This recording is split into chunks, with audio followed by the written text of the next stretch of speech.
Tambala na! At eto na sila, ang nag-iisang masugid na tagahanga ni Nicole Yala, Chris Chuper! Kasama ang nag-iisang die-hard fan ni Chris Chuper, Nicole Yala! Dear Nicole and Chris. Dear Nicole and Chris. Dear Nicole and Chris. Dear Nicole and Chris.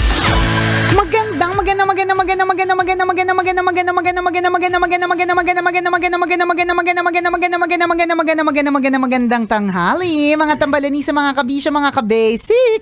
Hi partner! Hi partner! Hi mga kabisyo! Sana nakatanggap kayo ng milagro ngayong araw na ito. Yeah, ang sarap ng ganyang klaseng feeling, no, kabisyo, yung pinaparamdam sa ni Lord na hindi ka naman niya pinababayaan. Yes! 'Di ba? May feeling ka na nakakataranta, nakaka-pressure, nakaka-panic, pero na-survive mo. Totoo 'Di ba? yun, no? Ang maganda dito, lagi nating iisipin, ano man yung nakaka-pressure, nakakapangit, pangit, totoo naman. Bukod sa nakakapanik, nakakapangit, 'di ba? Nakaka-stress, 'di ba? You will just go through it. Yes. Diba? In Tagalog, pagdadaanan lang, 'di ba? So kung Tama. ano yung hindi naman po 'to bago, 'di ba? Pero ano po yung word na sinasabi? Through. Ibig sabihin, daan, 'di ba? Akala ko kabaligtaran ng false. Ay, hindi, yun True. din. Ikaw, nasa sayo kung yun yung interpretation mo. True G or lang. G lang naman ako dyan. Ma'am, ano pong question? True or false? True or false? True or false? Diba? You will just go through it. Agree.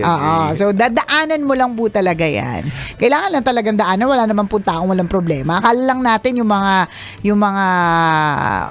nababasa natin, napapanood natin, nakikita natin, nakala natin lahat, parang walang problema tong FB friend ko na to. O kaya parang ganun, parang never siya nagka-issue, ganun. Parang mas masarap yung buhay niya kaysa sa buhay ko. Ay, naku!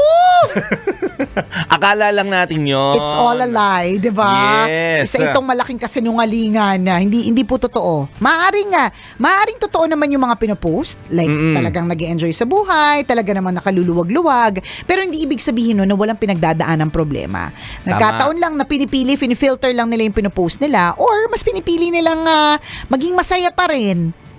Kesa ma-stress o kesa mag-panic, ganun. Lahat tayo may kanya-kanyang laban sa buhay. Lahat tayo may kanya-kanyang pinagdadaanan, may problema, may stress, may panic. Correct ka. Diba? Pero kanya-kanya po tayo ng diskarte din kung paano na susolusyonan ng problema. Pero tama yung sinabi ni partner.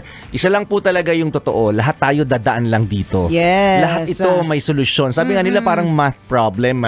Diba? Yes, sometimes it's complicated, but there's always a solution meron to it. Meron laging may paraan. Yes. Ngayon nga partner, dahil yung mundo natin parang masyado ng matalino yung mga tao. Dati kaya ang solution sa isang math problem isa lang. Aba, ngayon may mas apat, complicated correct, na. apat na may apat na posibilidad kung paano mo masosolve, or 5. Oo. Ganun. Tapos pag-aaralan mo lahat 'yun. So in other words, ngayon mas marami ng paraan. Oo. 'Di ba? I believe na 'yun naman din yung maganda dito sa mundo na meron tayo ngayon, kahit na mas komplikado siya, mas nakaka-stress yung environment na meron tayo.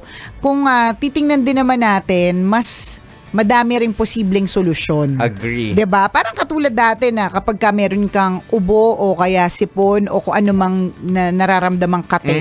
'Di ba natatandaan ko, isa lang ang pangkamot sa kate, 'di ba? Jowa lang. Ngayon may mga Nagpapakamot ka sa jowa mo. Gano'n naman diba, solusyon na alam natin. Wala namang iba. Wala namang iba, di ba? Kinakate ko ngayon. Tawagin ko nga yung jowa ko. Papakamot ko to, ganon. Pero ngayon, ang daming options. Pang dyan sa kate na yan, na nararamdaman mo, anumang klaseng skin problem yan. Totoo. Di ba? Parang ganon, parang Di ba yung mga naghahanap ng jowa dati? O isipin mo, dati, paano ako magkakaroon ng jowa? Teka, hanap mo nga ako. Referral lang dati. Referral lang. Ngayon, ang daming mga online app, platform, Yes. na pwede mong pagkuhaan na ng love life. Diba? So ganun na, in other words, kung problemado ka sa pagkakaroon ng jowa ngayon, marami ng paraan para masolusyonan yan. Ganun. And totoo, no, if you're going to hold on to that idea na ang bawat problema ay may solusyon, magiging chill ka eh. Oo. Pinagdadaanan mo lang yan ngayon, pero makakahanap ka rin ng solusyon in time. Hindi lang talaga sa ngayon kasi kailangan mo ang daanan eh. Hindi mo Oo. naman hindi mo magiget yung lesson mula dyan sa pinagdadaanan mo. Kung hindi mo muna dadaanan yung mahirap na part. Totoo. 'Di ba? Yung nakakasulasok, yung parang gusto mo na mag-give up, may ganun eh. Tapos ang maganda lang din talaga dito is hindi mo makikita ang dulo ng tunnel kung hindi mo dadaanan yung buong tunnel. Tama. Kung titigil ka lang sa gitna ng tunnel. Kasi nagpanik ka na, wala, mas lalo mong hindi makikita yung liwanag kasi tumigil ka na, 'di ba? So, ang laban lang. Kahit minsan nakakanginig, kahit minsan hindi mo alam kung papaano mo gagawin, 'di ba? Just take each day at a time. Ngayong munang araw na 'to kasi kapag inisip natin yung lahat ng mga mangyayari sa mga susunod na mga araw, hindi nakakapanik po talaga yan eh. So, lalo ka ma-stress. Oo, ito lang Totoo muna. yun. Ito lang munang araw na ito. Sobra akong laging amazed every time nagigising ako, mga kaibigan, na parang ang galing, no, tumitibok pa rin yung puso ko. Kasi posible talaga siyang tumigil anytime eh. Pero ang galing niya, no, wala namang nagsasabi na, huy, tumibok ka pa bukas ha.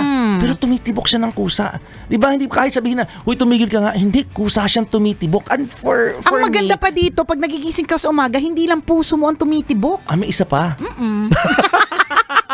Hindi tibok ang tawag doon. Ano ba tawag doon? Kislot. Kislot. Okay, yun pala yung mas tamang term. Kislot. Okay. May kumikislot. Hindi mo rin inutusan. Oo, diba? pero Hindi, kumikislot nakaka-amaze. siya. Totoo, nakaka-amaze Na parang, ang lahat ng body parts. Ako, kunyari pagising ko, tapos syempre tititig, ganun lagi eh. Ewan ko habit, yung titingnan mo yung mga anak mo. Tapos, ang galing humihinga sila. Correct, O, ganun. totoo. Tumitibok yung puso nila, tapos bumababa, tumataas yung tiyan nila. Na parang, ay, ang galing, no? Ang galing. May milagro. Totoo. Baka pa, pwede naman kasing, hindi naman siya natin wish na tumigil, pero posible kasi mawala yun. Posible na tumigil. Pero bakit humihinga pa rin sila? Humihinga tayo. And the fact na humihinga ka ngayon at ma-realize mo na may lumalabas na hangin sa ilong mo, isang napakalaking milagro po noon. Correct ka. Kasi madaming mga iba na hindi natin na-appreciate yung ganito kasi alam natin, regular na sa atin to eh. Diba? Parang wala na lang eh. Parang ganun. Pero madaming ngang nahihirapan nga huminga. Totoo. Ngayon, yes. na wini-wish na sana yung normal lang sila. Di ba nag-oxygen nga sila? Totoo. Di ba? May nakasalpak na oxygen sa ilong nila para makahinga sila ng maayos. Ikaw, malaya ka, nakakahalakhak ngayon, di ba? Kahit mabaho ang hininga mo, nakakahalakhak ka, normal na lumalabas, pasok ang hangin sa ilong at bibig mo. So yun pa lang, mga kaibigan, milagro na. Tama. Yung pag-isip mo pa lang, partner, kunyari pagpasok mo dito, milagro yun eh. Hindi buhol-buhol yung buhok mo. Diba? Isipin mo. Isipin Bakit mo, yung sa kakilala ko, bulbul yung kanya. Diba? Kaya wag nating laliman. Mapabaw lang tayo. Buhok lang. Tingnan mo ba? Pwede mo tingnan ng milagro yan eh. Hindi, totoo. Kasi kunyari natulog ka, partner, kagabi. Pagising mo, dapat siya sabog-sabog eh. Tapos yung buhol-buhol talaga. Pero pagising mo, bakit nakaayos pa rin yung buhok mo? Diba? Hindi siya nagbubuhol-buhol. Okay siya. Milagro siya eh. Hindi, tsaka tingnan mo speaking of buhok, 'di ba? Nung natulog ka, may mga buhok ka sa ilong. Oh. Pagising mo nandun pa rin sila, hindi sila umalis. Diba? Sabi mo babawan, 'di ba? Doon lang tayo sa mabababaw. Baka natin mo masyado. Wag. Baka totoo yun. Kasi pwede naman silang, di ba, magkalasan talaga. Pagising mo, nakita mo, nakadikit sa dingding, naglalakad sila isa-isa. Kasi nagkalasan sila. Pero hindi. Di ba, nandun pa rin sila. Naging loyal sa'yo. At saka hindi. Isipin mo. Saan ka Milagro makakakita yun. na hindi loyal ang mga buhok? Lahat ng mga buhok natin loyal sa atin. Diba? Tingnan mo, nakadikit sa ilong natin. Hindi, tsaka, hindi. Ito na lang yung maliliit na buhok sa ilong Oh. na natatawa tayo, na loyal sa atin. Oh. Akala lang natin wala lang yan. Oh. Pero isipin mo yung function yan. Yes. Kung bakit may mga ganyan. Yan yung mga, di ba, yan yung mga things that we take for granted. Kasi alam natin nandyan lang. Di ba? Parang katulad lang ng kapag ka ang bahay mo may swimming pool, o kaya pag meron kayong gym sa bahay, o kaya yung Social naman, hindi swimming pang pool and gym. hindi yung pang buhat, ganon. Hindi, yung mga pambuhat, may mga Oo. dumbbells, di ba? Yan. Hindi, kapag ka meron ka mga pang weightlifting, na mga binili mo, Oo. hindi ba't pag nandyan lang kasi, you take them for granted eh. Kasi nandyan lang, available anytime. Parang swimming pool. Hindi ko naman, di ba yung mga alam ko, kwento to ng mga kaibigan ko may swimming pool eh. Dahil nandyan lang siya, hindi siya yung parang araw-arawin nilang swimmingan. Hindi ganun eh, di ba? So, nagsiswimming lang, wala lang sa kanila. Yun yung mga buhok sa ilong. Pa-Friday na po kasi. So, pang Friday na po yung utak na. Sorry na po. Sana nag-gets po ninyo yung Nakakonect nyo ba? Sana nag-gets po ninyo. Pilitin nyo makonect ha. Kasi kami naiintindihan naman namin. Pag hindi nyo naiintindihan, Hindi kayo matalino kasi matatalino lang po nakakagets ng mga jokes namin. Ganun lang kasimple yun. Kung di ka natawa ngayon, alam na this. Hindi na namin kailangan i-explain. so yung mga buhok ay parang swimming pool. Hindi mo na-appreciate basta-basta. You take them for granted. Kapag ka nandyan lang sa'yo. Diba? Ganun. Kasi nandyan lang sila everyday. Oo. Pero try nyong mawala ang swimming pool. Hindi tayo namang walang swimming pool. Kapag ka nakita ng pool, wow, grabe may swimming pool. Hindi totoo naman. Amazed na amazed tayo. Amazed na amazed tayo. Kasi nga, we don't see it often eh. Oo. So, ganun din sa mga buhok sa ilong. Gets nyo na po ba? Ngayon kung hindi pa, uulitin ko lang po ha, ang mga nakakakuha lang po ng mga jokes namin, mga matatalino. Yan. So, Pang matalino lang po ang mga jokes ng tambalan. So kung hindi nyo na-connect, nako, kailangan pa bang i-memorize yan? Basic! kayo na magpaliwanag sa sarili niyo. Sa true lalo. We take a lot of things for granted. Palibhasa nandyan lang. Correct. Pamilya. Di ba? Araw-araw mo nakita yung nanay mo, tatay mo. Oo, Parang- araw-araw eh. Kaya hindi mo sila na-appreciate. Di ba, tingnan mo nanay mo, umalis lang ng umaga. Hindi ba tanong ka ng tanong, anong oras siya babalik? Kalalabas nga lang ng bahay eh. Tinatanong mo na siya, anong oras siya babalik? Kasi nga, na mas na-appreciate natin na sila kapag ka nawawala, hindi natin hintayin nawawala yung mga yun. Yes. Ngayon pa lang, i-appreciate na natin. So, nag-gets niyo po ba yung connection sa buhok sa ilong? Hindi, pwede Kung hindi nyo pa rin, tanggalin yun. kung hindi pa rin ako, hirap na po talaga ako ipaliwanag na pang matalino lang po yung jokes ng tambalan. Di ba? Ay, nako. Sige, balik tayo doon sa buhok sa ilong. Pagdiskitahan natin yan. Yan. Totoo yun may function na. Hindi mo lang na-appreciate yung function ng buhok mo sa ilong. Try mong imagine na wala yan. Di ba? Nako. Di ba lagi ka ma-hatching? Oo, kasi walang yung lamok nag-filter. diretso papasok dyan, di ba? Totoo. Yung langaw diretso papasok dyan, isipin nila bahay yan. Ang malala dito, di ba? Tutubi. Ang malala dito, daga pumasok. So, Sabihin nila, bahay natin, ayun na. Ang laki ng butas. Ang laki kuweba. Kuweba. Diba? Dahil hindi nila nakikita yung mga butas ng ilong natin nasa kuweba kasi nga may mga buhok. Oo. Diba? Pang filter. Sasabihin ng mga paniki, ang hirap pumasok Oo, dyan. correct. Hindi Diba? sila Batcave. See? Gets nyo na.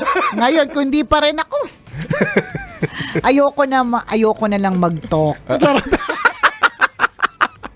Ayoko na lang talagang mag-talk. Charot. Bahala na kayo. Hindi. Pero yun po, madami mga bagay na pwede po nating ipagpasalamat. Yes. Milagro yung nakakarinig. Tama, tumatawa ka Milagro yung ngayon. nakakatawa ng hindi ka, alam mo yun, yung paglunok, isang milagro, yung kumakain ka, di ba? Yung nalalasahan mo yung pagkain, alam mo yung matamis sa maalat, sa maasim, sa panis. Correct. Di ba? Mga mga miracles that we take for granted. But we Tama. should always be thankful for. Correct.